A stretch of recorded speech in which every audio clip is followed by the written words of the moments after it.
안녕하십니까. 조국혁신당 국회의원 강경숙입니다.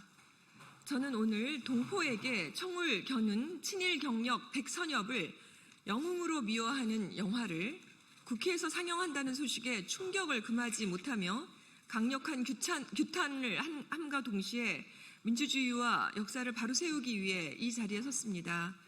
먼저 함께 회견에 참여하신 분들을 소개해 올리겠습니다. 조국혁신당 백선희 의원님, 조국혁신당 역사 바로 세우기 특별위원회 김감년 위원장이십니다. 김미향 의원님, 그다음에 박흥수 위원님, 네, 그리고 경기도당, 조국혁신당의 경기도당 이범수 당원님이십니다. 그리고 조국혁신당의 전국대의원 대회 권희상 의장님 아직 오고 계시죠? 네, 광복회 이혜석 대의원님이십니다. 네. 2025년 6월 13일 우리는 경악과 분노를 금할 수 없다. 민주주의의 상징이자 국민 주권의 전당인 국회에서 민간인 학살과 친일 경력으로 오랜 논란의 중심이 되었던 백선엽을 영웅으로 미화하는 영화가 상영된다는 사실은 충격 그 자체이다. 이 상영회를 주최한 정당은 헌법을 유린하고 계엄령이라는 이름으로 내란을 기도하다가 헌법재판소에 의해 파면된 윤석열 정권이 정당 국민의힘이다. 이 정당이 반성과 책임은 켜녕 민주주의가 승리한 이 시점에 다시 역사 왜곡과 독재의 향수를 불러일으키려 한다는 것은 단순한 과거 회귀가 아니라 의도된 퇴행이며 민주공화국에 대한 정면 도전이다.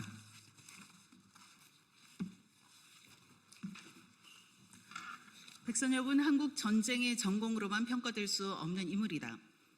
그는 일제강점기 간도 특설대에 복무하며 항일 무장 세력을 토벌하는 임무에 참여했고 스스로도 동포에게 총을 겨눈 것은 사실이었다고 고백했다. 해방 후 국방경비대에 입대한 그는 일본군에서의 군사 경험을 기반으로 빠르게 승진하였고 1951년 지리산 일대에서 진행된 쥐잡기 작전을 지휘하며 수많은 민간인을 빨치산으로 규정하고 학살한 책임자다.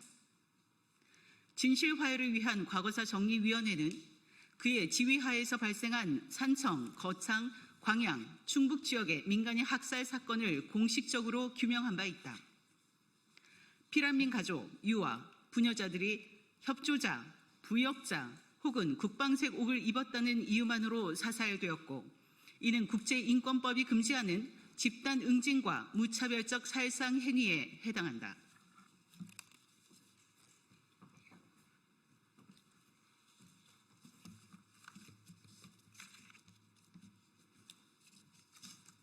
그럼에도 불구하고 백선엽은 자신의 회고록에서 다음과 같이 기술하였다. 나는 지금도 부끄러운 일은 없다고 자부한다. 이 발언은 단지 개인의 왜곡된 기억에 그치지 않는다. 반성과 책임을 회피하는 국가 권력의 오만한 태도이자 피해자의 존재를 지우려는 역사 지배의 지속을 상징하는 증언이다. 우리는 다음과 같이 묻는다. 민주주의를 유린하고 헌정을 파괴했던 자들이 파면된 이 시점에 국민의힘은 무엇을 기억하려는 것인가?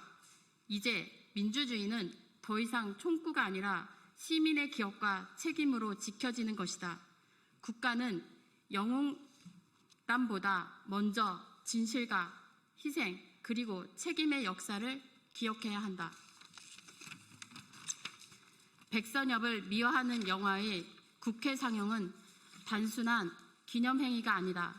그것은 독재의 향수, 친일의 망령, 그리고 학살의 책임을 지우려는 정치적 기획이다.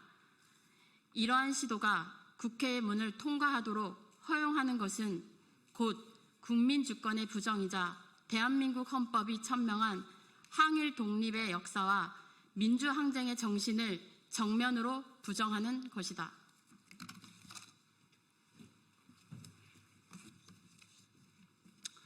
우리는 다음과 같이 촉구한다. 국회의장과 관련 상임위원회는 즉각 이 영화 상영에 대한 진상을 철저히 조사하고 국회 내에서의 역사 왜곡 및 반헌법적 콘텐츠 상영에 대해 공식 사과하고 재발 방지책을 마련해야 한다.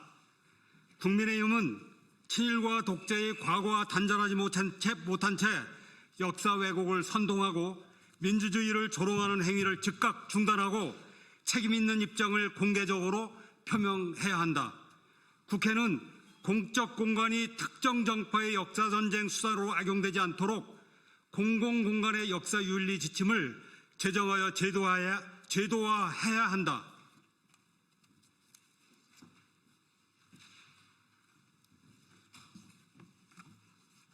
민주주의는 단지 체제의 이름이 아니라 우리가 지켜야 할 기업과 책임의 태도이다. 민주주의가 내란을 막았다. 죽은 자가 산 자를 구했다. 역사는 지금도 우리를 지켜보고 있다.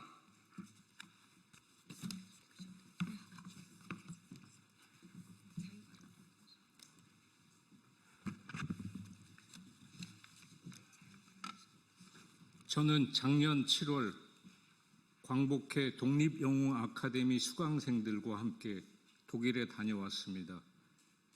그 여정은 단순한 기념사업이나 답사가 아니었습니다. 그것은 죽은 자들이 살아있는 이들의 어깨에 조용히 손을 얹는 순간들이었습니다.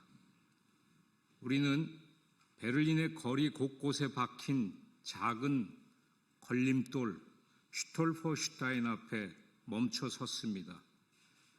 한 사람, 한 이름, 한 생을 기억하는 그 돌 하나 앞에서 우리는 말없이 고개를 숙였습니다. 거기에는 아무런 웅장한 기념비도 거대한 설명도 없었습니다. 그러나 거기에는 진심이, 책임이, 다시는 되풀이하지 않겠다는 결의가 깃들어 있었습니다. 한강 작가는 소년이 온다에서 이렇게 썼습니다. 과거는 현재를 도왔다. 죽은 자가 산 자를 구했다. 그 구절이 머릿속을 떠나지 않습니다. 홀로코스트를 기억하는 독일의 모습에서 항일 투쟁기와 전쟁, 고문과 학살을 기억하지 않으려는 우리 사회의 현실이 겹쳐졌기 때문입니다. 백선엽을 영웅으로 찬양하는 영화가 오늘 국회에서 상영되는 현실, 친일 인사들이 버젓이 국가 주요 역사기관의 수장을 맡고 있는 현실, 윤석열 정부 3년 동안 우리가 마주한 기억의 왜곡과 역사적 후퇴는 단지 정치의 문제를 넘어서 한 사회가 자기 자신을 어떻게 규정하는가에 대한 근본적인 윤리의 문제입니다. 기억을 외면하는 사회는 정의를 말할 수 없습니다. 과거에 눈 감는 공동체는 미래를 만들 수 없습니다. 그래서 우리는 되묻습니다. 왜 기억해야 하는가? 그것은 단지 과거에 대한 예의가 아니라 우리가 앞으로 어떤 민주주의를 세울 것인가에 대한 실천이기 때문입니다. 역사를 잊은 민족에게는 미래가 없다. 많은 이들이 인용하는 이 말은 그 자체로 하나의 경고이며 약속입니다. 그 약속을 지키기 위해 우리는 이 자리에 있습니다. 순국 선열과 민주 열사들은 말합니다. 우리가 지켜낸 이 기억을 너희가 살아가야 할 정의로 만들라. 기억은 끝이 아니라 시작입니다. 기억은 단지 추모의 언어가 아니라 불의에 침묵하지 않겠다는 다짐이며 다음 세대에 부끄럽지 않게 살아가겠다는 약속입니다. 잊지 말아야 할 것은 우리가 사는 이 민주주의는 누군가의 고통 위에 세워졌다는 사실입니다. 그리고 지금 우리가 지켜야 할 것은 그 기억이 잊히지 않도록 말하고 가르치고 실천하는 일입니다. 네, 기자회견 마치겠습니다. 네, 혹시 질문 있으신 기자님들 여기서 배풀하겠습니다. 고맙습니다.